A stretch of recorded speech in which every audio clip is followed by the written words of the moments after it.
2:30 in the morning and I get a text from my friend. She said, I need you right now, and I already knew what that meant. See, me and this girl, we think alike. Too many phone calls spent for me to know she's thinking about her life and how it's gonna end. See, on the outside we're happy and we show it to the world, and we put on this fake exterior so the truth won't unfurl. But I know who she is, cause it's like looking in a mirror. All these smiles and cries for help, and it couldn't be any clearer. So I pick up the phone and call her as she answers through her cries. She's hyperventilating, telling me that she wants to die. My heart starts to race and my thoughts begin to blur. We're 9 hours apart, but I'm seconds from losing her. I try to calm her down and tell her what she means to me.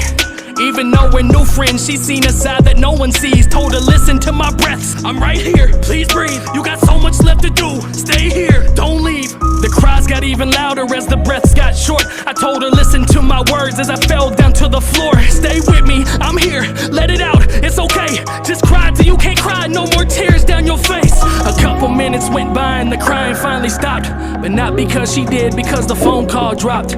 I called her back quick, just hoping I'd hear hello, but I just kept getting met with the sounds of those dial tones. I froze.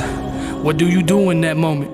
Do you call the police, or do you hope that she's over it? Get a hold of her parents and tell them the situation, just so they can pull her from college and end her aspirations. Leave it alone and hope it was just an escapade. Pray from a text from her in the morning saying that she's okay. Call anyone you know just to make sure that she's alive. Ignore it completely and pray to God that she survived. I let it go. She must have wanted to be alone. I guess that this was just another one of her episodes. She never told no one about this depression she dealt with, and who was I to air out her secrets? That would be selfish. So I lay down in my bed and I rested my head, closed my eyes and drifted peacefully to sleep. Then I dreamt that I would see her tomorrow and I would speak to her then, till I was woken to several missed calls and texts that she's dead. My heart broke.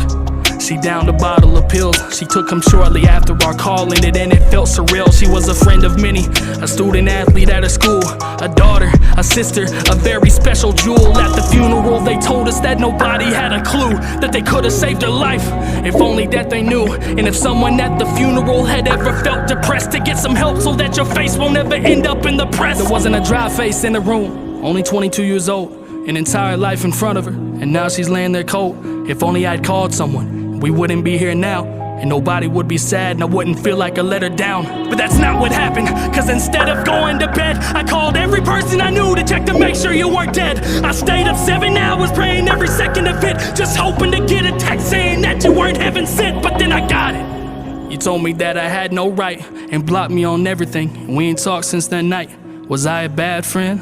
Options? I had none. I guess I'd rather be a bad friend than a sad one.